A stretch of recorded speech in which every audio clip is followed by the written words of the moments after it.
Peter, thank you for coming. Can you please show us your game against Ivan Sokolov? Yeah, of course. Yeah, so I had the black pieces. D4, okay, quite normal. I was thinking about switching to some other opening, but finally I decided to stick to my weapons c4, e6, knight c3, bishop b4. I mean, I know that Ivan is a very good E3 Nimzo player. He also published, I think, recently a book on E3, and is one of the best experts in the world. So I was not exactly sure if it's the best idea against him to go for this variation. Did you look at yesterday's game by Ivan? Yeah, that's the point, because I very much wanted to get such a position as Luki got against Ivan with black, but thereafter e3 castles, Ivan played knight g2, and this knight g2, d5, a3, bishop e7, cd5, ed5. I was always looking forward to playing such type of position with black. First of all, because not that black is better, but it's a very playable position, and as black, what more can you hope for? Normally, this knight g2 plan is played by white if white wants to win against weaker players. I mean, taking a risk that in a strategical battle you will outplay your opponent. But as we saw by Luki, also Luki played very precise and got a very nice position out of the opening. So because of this, I was sure that Ivan will return to the classical line with bishop d3, and actually I considered myself a little bit unlucky that I played Ivan not yesterday but today, because in this classical variation black hardly has any winning chances. I mean, c5, knight f3, d5, castles, cd4, ed4, dc, bishop c4, b6. Now we reach this Karpov system, and this was the game already here, Ivan Sokolov against Hari Krishna, a couple of rounds earlier, which I think was a very high quality game from both sides, and typical of this variation that after mutual very precise play, the game ends in a draw. But I had a hope, because after bishop g5, bishop b7, rook c1, this is a relatively new attempt. I mean, why it had been also played in the old times? Why I consider it new? Because I think I'm responsible of bringing rook c1 back to highlight, because I lost to Najdic at the Olympiad in Istanbul against rook c1. Because I did not pay previously too much attention to rook c1, and I lost in a very good style. I mean, Arkady won a perfect game, and actually it was a very painful loss, because of this loss the Hungarian team lost to Germany in the Olympiad, and it was quite a vital match for us. And of course I was feeling very guilty, because it's okay, I don't like if our team loses, and we hardly ever lose, but if we lose because of my loss, then it's like missing a penalty in the football, so it's like a nightmare. And I realized during the game that this rook c1 has so many hidden potential, and that's why after the Olympiad I was going immediately to the Grand Prix to London, and I also played the European Club Cup in Ireland. But before Tashkent, I took a serious look at it, and came up that this h6, which is basically, I can say it's a novelty. Probably it'd been played in 1 or 2 games, but I mean, the whole idea and the whole concept, as we will see, it's a very provocative move. Normally h6 in these structures, it's always bad.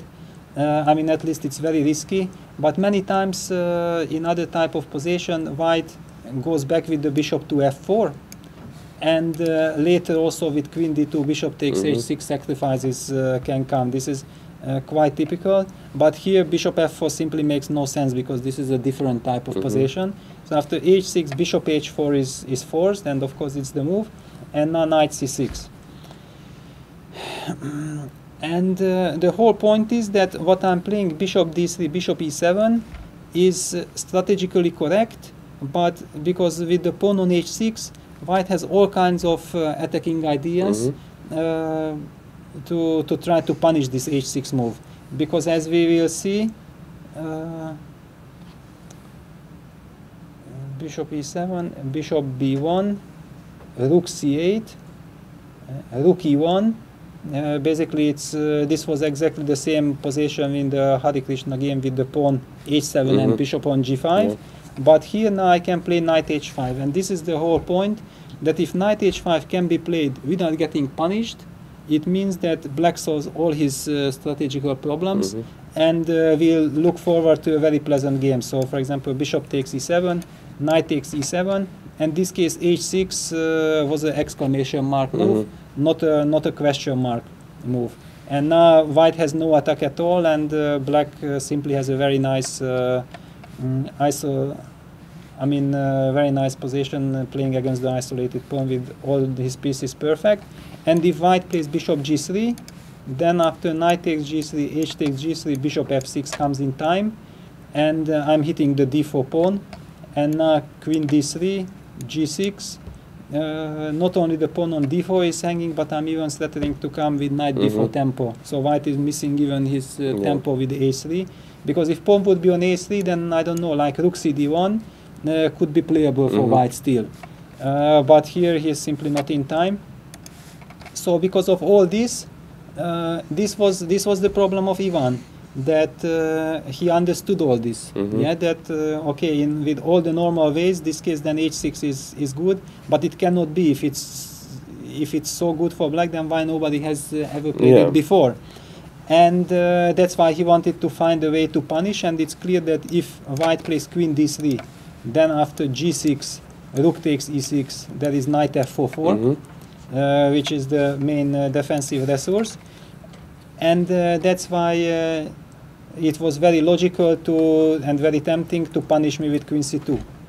Because there is knight f4 is not going to be a fork. There was still one more idea. Ivan was telling me he was calculating a very principal move d5, but after bishop takes h4, knight takes h4, queen takes h4, rook e4. This is the idea, and this case black has knight f4.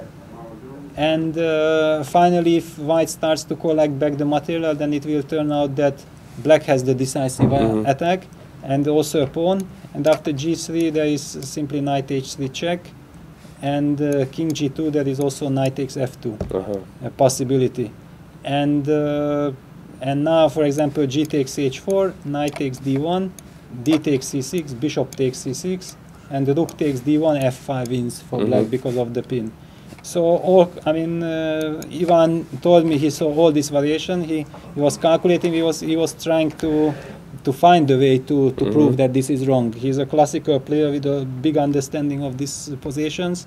So he feels that this is the moment. Yeah? If he just plays bishop e7, then okay, all white can hope for is a draw. Probably it's going to be a draw, but black is comfortable. So queen c2.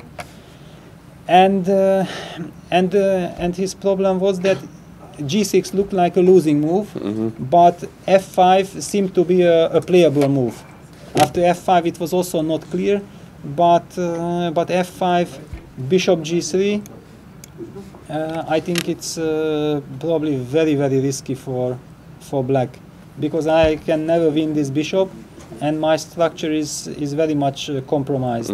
I mean, okay, very sharp play is beginning. I can take on d4, but also instead of bishop g3, white has moves like there is one very nice line that, for example, bishop e7, knight takes e7, queen b3.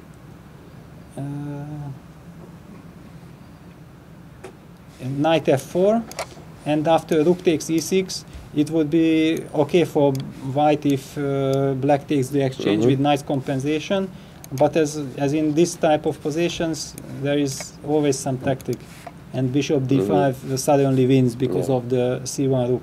So that's why this rook c8 move is very, very important to include. So f5 was another possibility, and Ivan was completely sure that I have to play f5, and after f5 he found a way to play a very sharp position with mutual chances.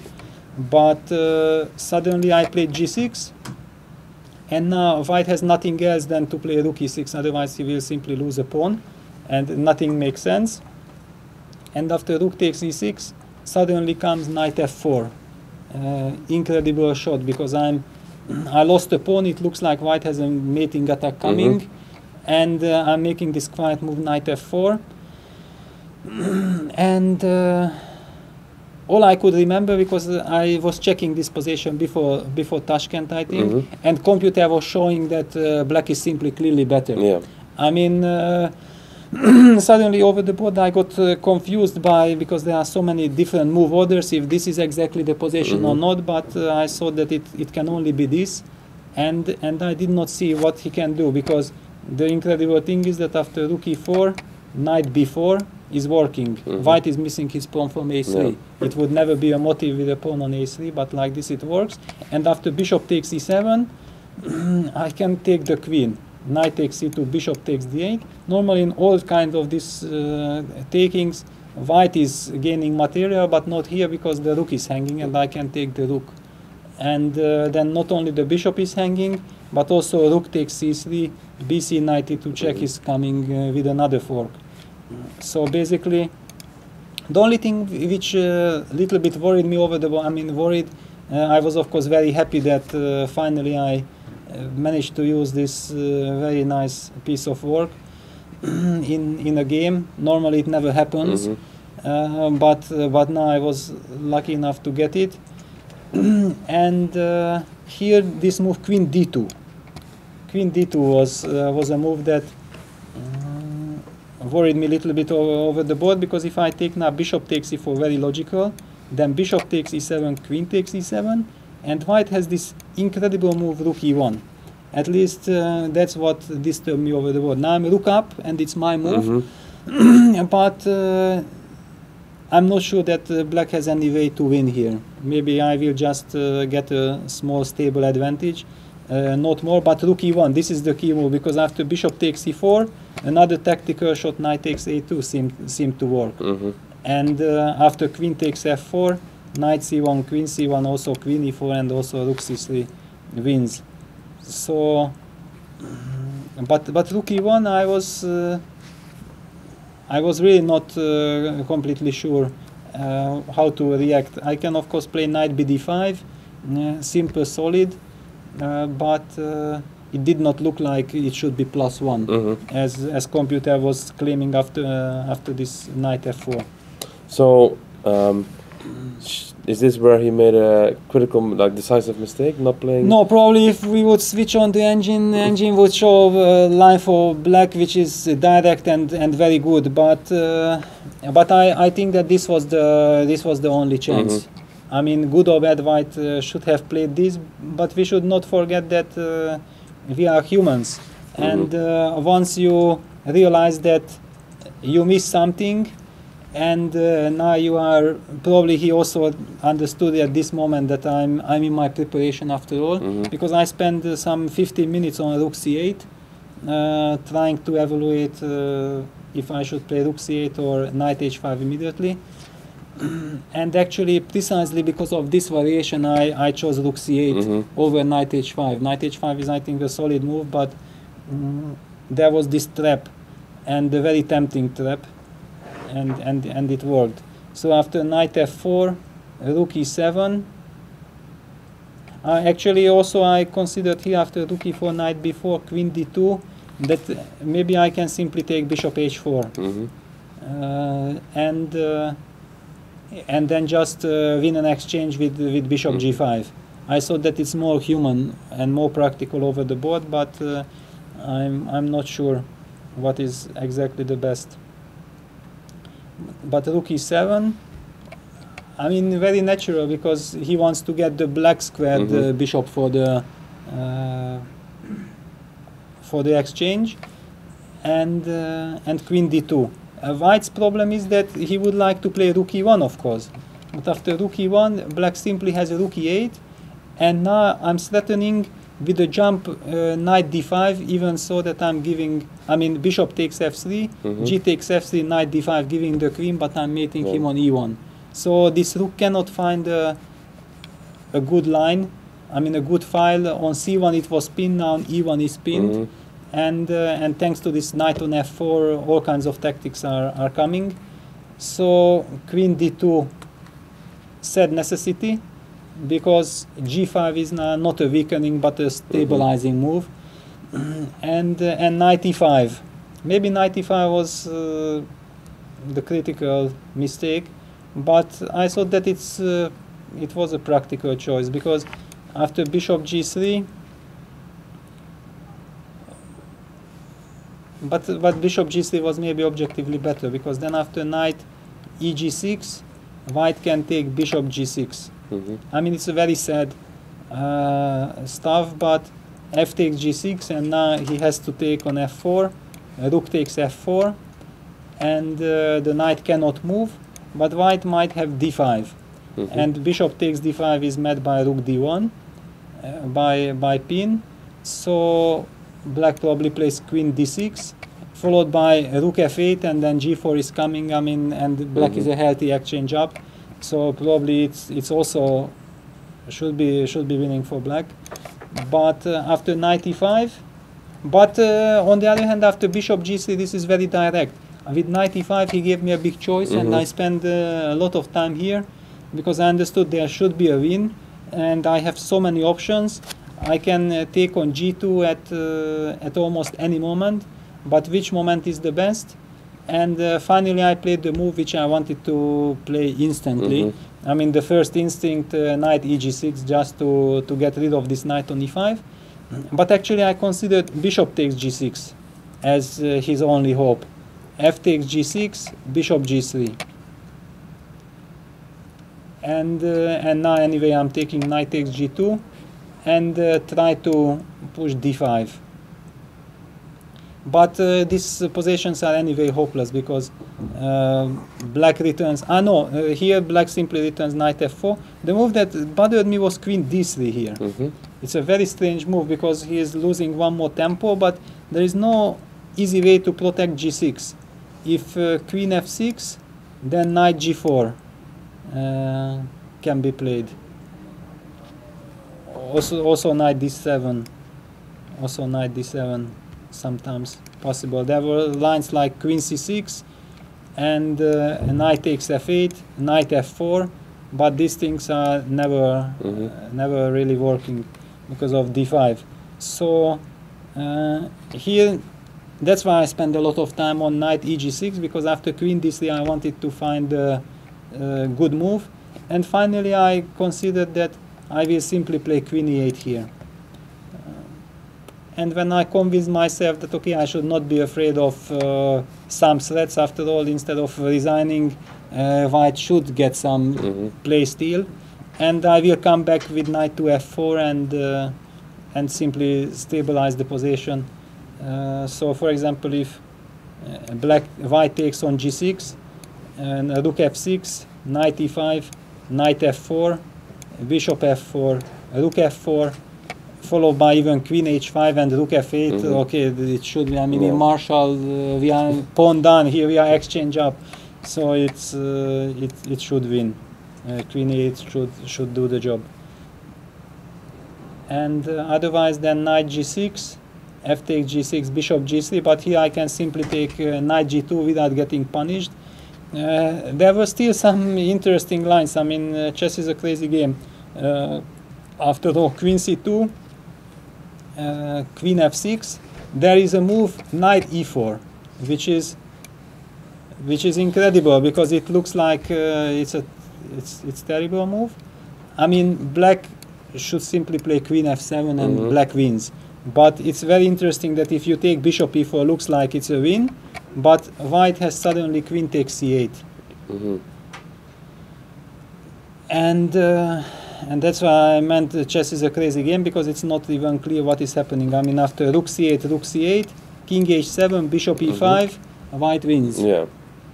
I mean, there are all kinds of jumps like this, but of course simply queen f7 and he's pinned, and he's losing the material. So after queen f6, I'm basically threatening to return with knight f4, and it's a winning position. So bishop e5, queen f7, a3 was a logical way to try to get bishop a2 going, but it allowed me to finish the game in style with knight h4, and bishop a2 is forced, and queen takes a2. That's why it's important not to include knight f3 check, because then there will be queen g6 mate. But queen a2, and after knight a2, rook c2, knight f3, king f1, bishop a6 check. White is forced to go to g2, and then knight e1 fork wins the game. So white had to design. Okay, it looked like a very nice piece of preparation, and then finish off in the game itself. Yeah, well, I mean, sometimes such a painful loss like against Najdic brings the fruits later. Yeah? Yes. If I would have not lost that game, maybe I would have never even analyzed this position seriously and find all these subtleties, and h6 might simply close the rook c1 line, which would be, of course, quite painful for white. Yeah.